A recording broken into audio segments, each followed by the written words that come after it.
بسم الله الرحمن الرحيم. الحمد لله الذي أنزل على عبده الكتاب ولم يجعل له عوجا قيما لينذر بأسا شديدا من لدنه ويبشر المؤمنين الذين يعملون الصالحات أن لهم أجرا حسنا ماكثين فيه أبدا وينذر الذين قالوا اتخذ الله ولدا ما لهم به من علم ولا لآبائهم كبرت كلمة تخرج من أفواههم إن يقولون إلا كذبا فلعلك باخع نفسك على آثارهم إن لم يؤمنوا بهذا الحديث أسفا إنا جعلنا ما على الأرض زينة لها لنبلوهم أيهم أحسن عملا وإنا لجاعلون ما عليها صعيدا جرزا أم حسبت أن أصحاب الكهف والرقيم كانوا من آياتنا عجبا إذ أوى الفتية إلى الكهف فقالوا ربنا آتنا من لدنك رحمة وهيئ لنا من أمرنا رشدا فضربنا على آذانهم في الكهف سنين عددا ثم بعثناهم لنعلم أي الحزبين أحصى لما لبثوا أمدا نحن نقص عليك نبأهم بالحق إنهم فتية آمنوا بربهم وزدناهم هدى وربطنا على قلوبهم إذ قاموا فقالوا ربنا رب السماوات والأرض لن ندعو من دونه إلها لقد قلنا إذا شططا هؤلاء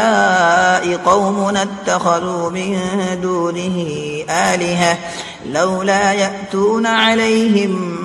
بسلطان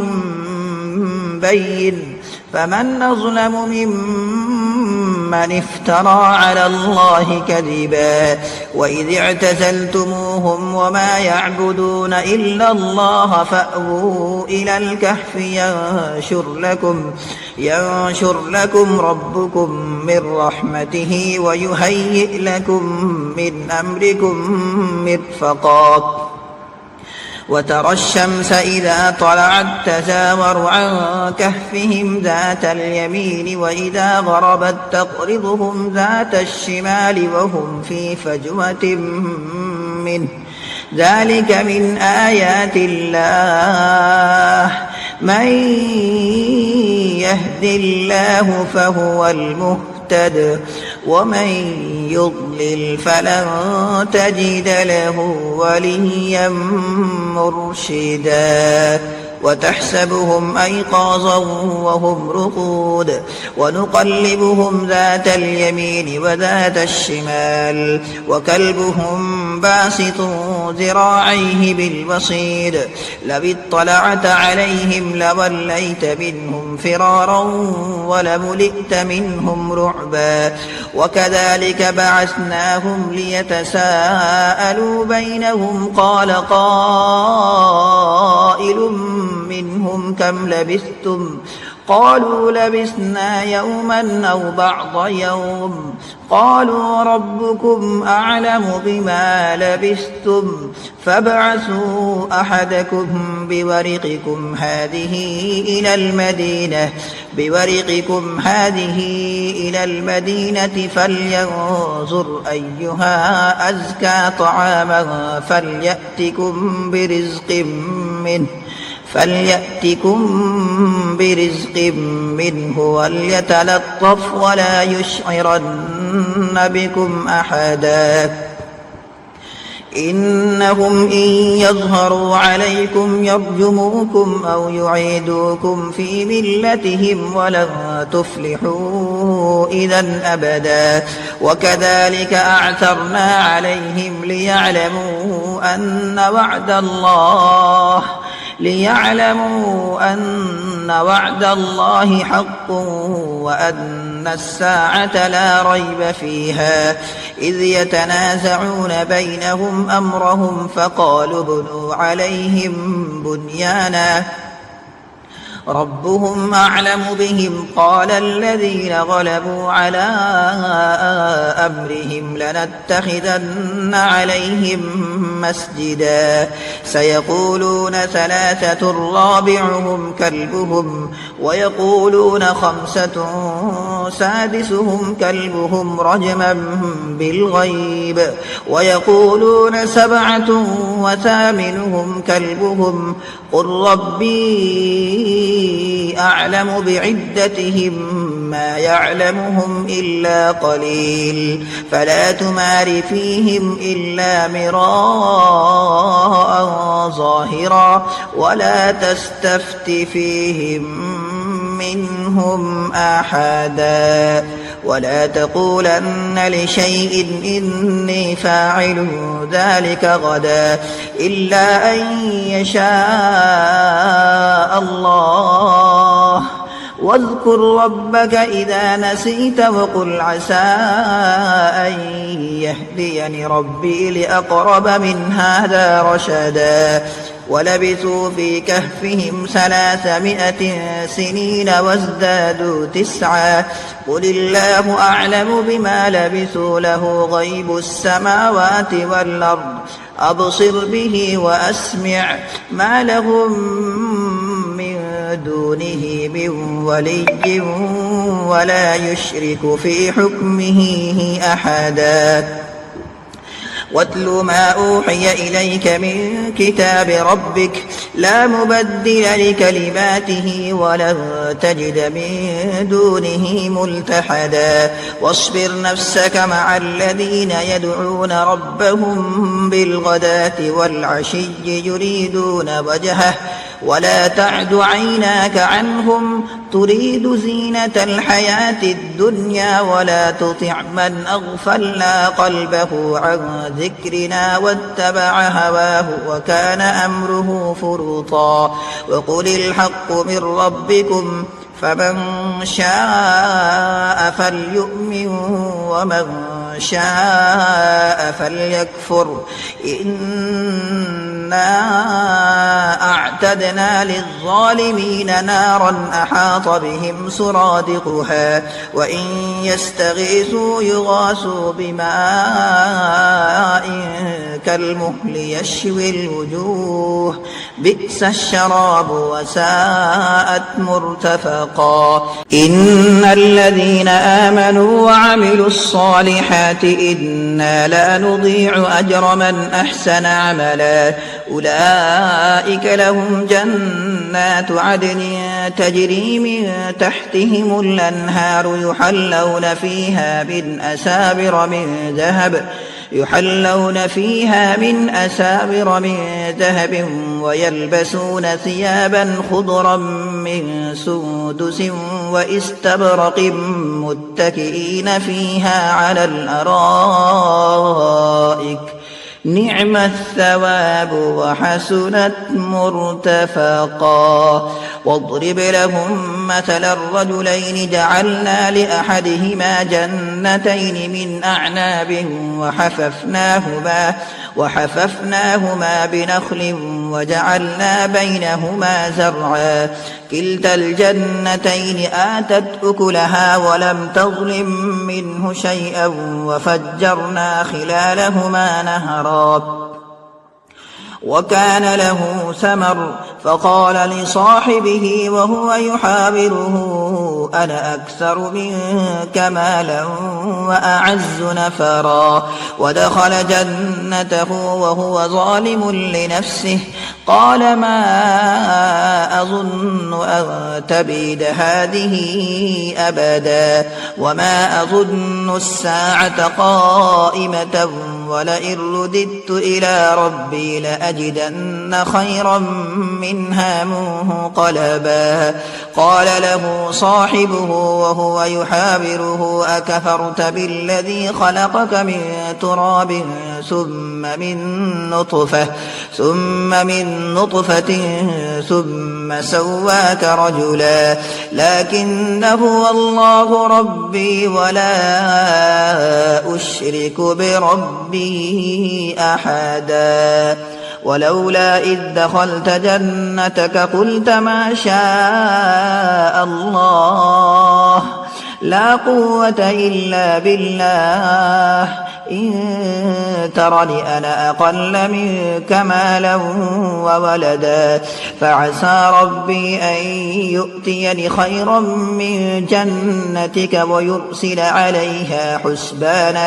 ويرسل عليها حسبانا من السماء فتصبح صعيدا زلقا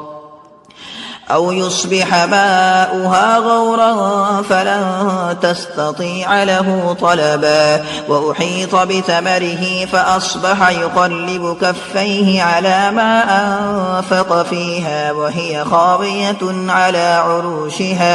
وهي خاوية على عروشها ويقول يا ليتني لم أشرك بربي أحدا ولم تكن له فئة ينصرونه من دون الله وما كان منتصرا هنالك الولاية لله الحق هو خير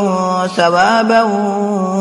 وخير عقوبا واضرب لهم مثل الحياة الدنيا كماء إن أنزلناه من السماء فاختلط به نبات الأرض فأصبح هشيما تذروه الرياح وكان الله على كل شيء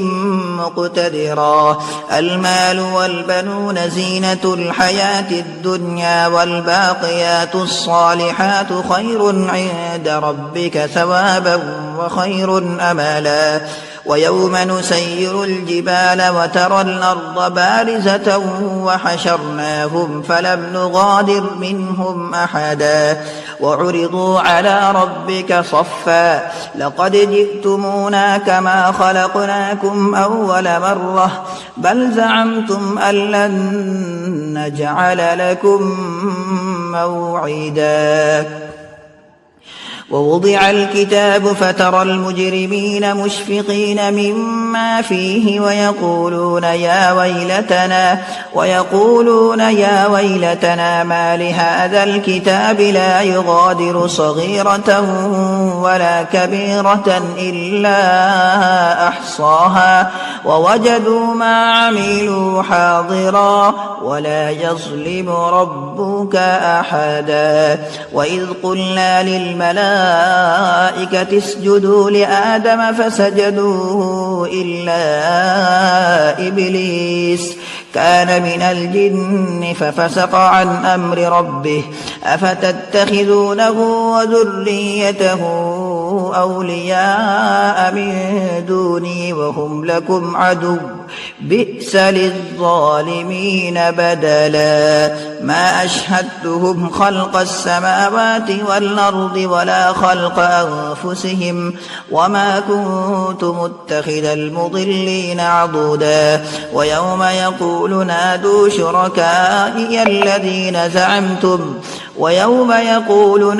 شركائي الذين زعمتم فدعوهم فلم يستجيبوا لهم وجعلنا بينهم موبقا ورأى المجرمون النار فظنوا أنهم مواقعوها ولم يجدوا عنها مصرفا ولقد صرفنا في هذا القرآن للناس من كل مثل وكان الإنسان أكثر شيء جدلا وما منع الناس أن يؤمنوا إذ جاءهم الهدى ويستغفروا ربهم إلا أن تأتيهم سنة الأولين أو يأتيهم العذاب قبلا وما نرسل المرسلين إلا مبشرين ومنذرين ويجادل الذين كفروا بالباطل ليدحدوا به الحق واتخذوا آياتي وما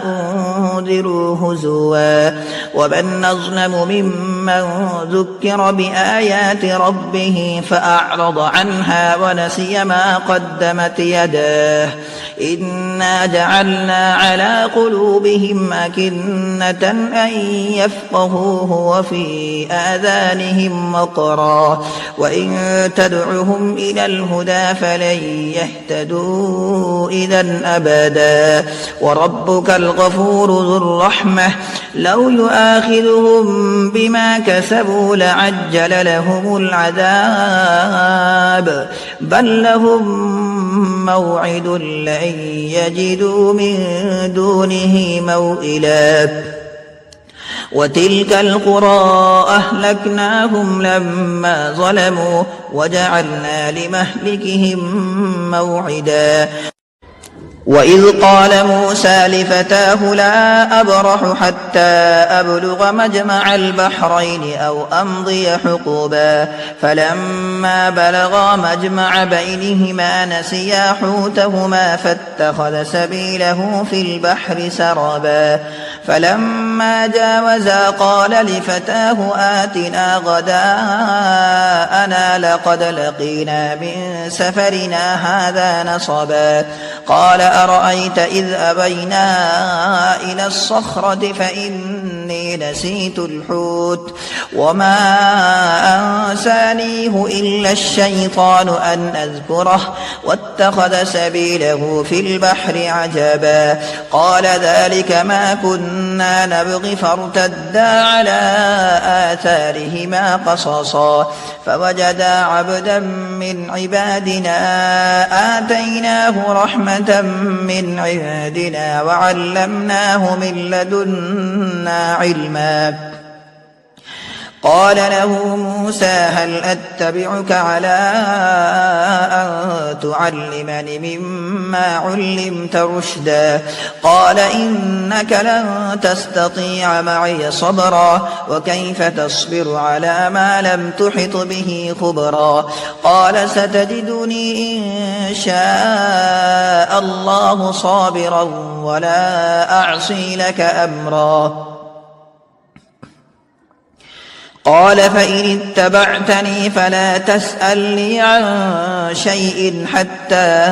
أحدث لك منه ذكرا فانطلقا حتى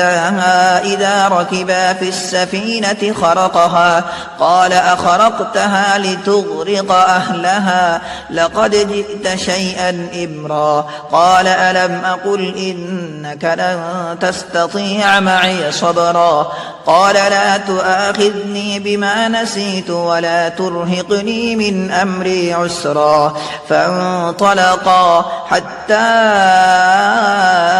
إذا لقيا غلاما فقتله قال قتلت نفسا زكية بغير نفس لقد جئت شيئا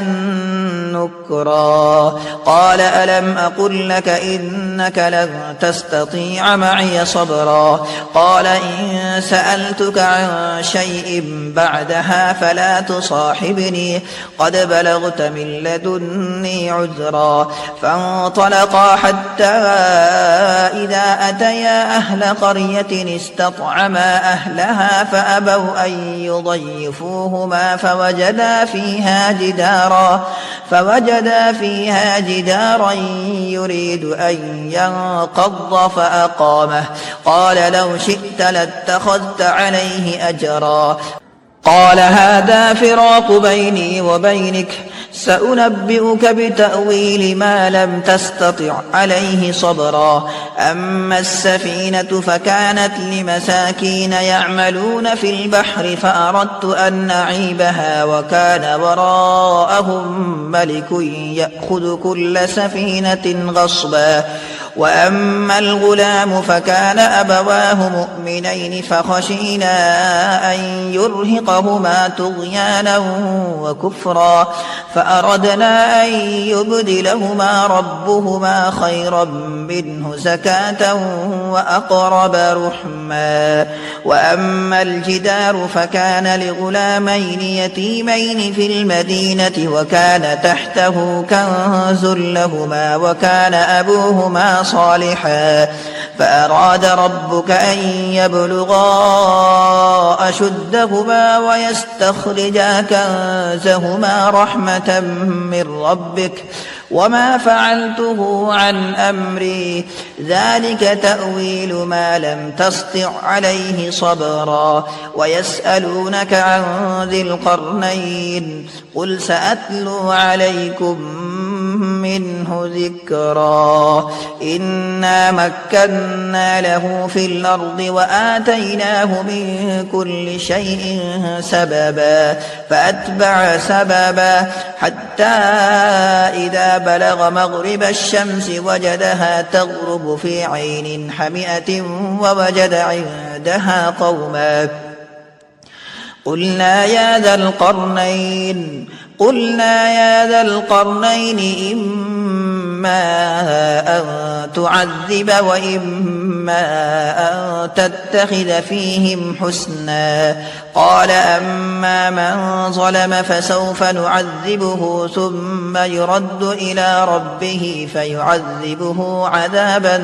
نكرا وأما من آمن وعمل صالحا فله جزاء الحسنى وسنقول له من أمرنا يسرا ثم أتبع سببا حتى إذا بلغ مطلع الشمس وجدها تطلع على قوم لم نجعل لهم من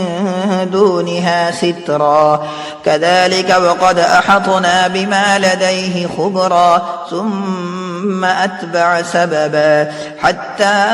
إذا بلغ بين السدين وجد من دونهما قوما لا يكادون يفقهون قولا قالوا يا ذا القرنين إن يأجوج ومأجوج مفسدون في الأرض فهل نجعل لك خرجا على أن تجعل بيننا وبينهم سدا قال ما مكني فيه ربي خير فأعينوني بقوة أجعل بينكم وبينهم ردما آتوني زبر الحديد حتى إذا ساوى بين الصدفين قال انفخوا حتى إذا جعله نارا قال آتوني أفرغ عليه قطرا فما استطاعوا أن يظهروه وما استطاعوا له نقبا قال هذا رحمة من ربي فإذا جاء وعد ربي جعله دكاء وكان وعد ربي حقا وتركنا بعضهم يومئذ يموج في بعض ونفخ في الصور فجمعناهم جمعا وعرضنا جهنم يومئذ للكافرين عرضا الذين كانت أعينهم في غطاء عن ذكري وكانوا لا يستطيعون سمعا أفحسب الذين كفروا أن يتخذوا عبادي من دونه أولياء إنا أعتدنا جهنم للكافرين نزلا قل هل ننبئكم بالأخسرين أعمالا الذين ضل سعيهم في الحياة الدنيا وهم يحسبون أنهم يحسنون صنعا أولئك الذين كفروا بآيات ربهم ولقائه فحبطت أعمالهم فلا نقيم لهم يوم القيامة وزنا ذلك جزاؤهم جهنم بما كفروا واتخذوا آياتي ورسلي هزوا إن الذين آمنوا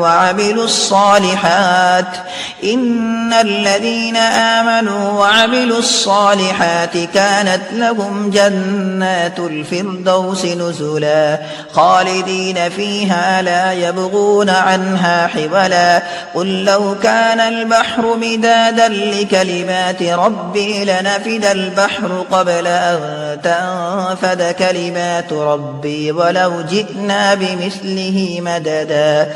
قل إنما أنا بشر مثلكم يوحى إلي أنما إلهكم إله واحد فمن كان يرجو لقاء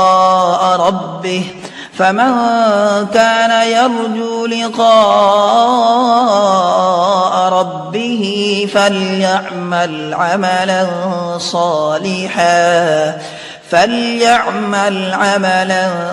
صالحا ولا يشرك بعبادة ربه أحدا. खुश आमदीद अफजल अहमद ऑफिशियल।